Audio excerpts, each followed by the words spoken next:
Hero আলমের অফিসে কিন্তু হিরো আলম মেয়ে ব্যবসা করে। ওর রীতিমতো কিছু প্যাকেট দেখছি ওর, মানে ওর কি ইসে ওর কিছু প্যাকেট দেখছি। তো তখন আমি প্রশ্ন করলাম কিসের প্যাকেট, আমি বলি না বিস্কিটের প্যাকেট না, কিছু প্যাকেট দেখেছিলাম। তা হিরো আলম ভাইয়াকে আমি না না না আমি আপনাদেরকে বলি, কিছু প্যাকেট দেখার পরে আমি হিরো আলম ভাইকে জিজ্ঞেস করলাম, ভাইয়া এটা কিসের প্যাকেট?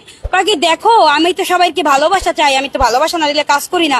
যদি ভালোবাসা দিতে যে ছেলে পেলে হয়ে যায় তখন কি করব? তখন তো তারা আমার বিষয়ে লাগবে। হ্যাঁ, তখন আমি বললাম তাহলে এটা কিসের প্যাকেট ভাইয়া?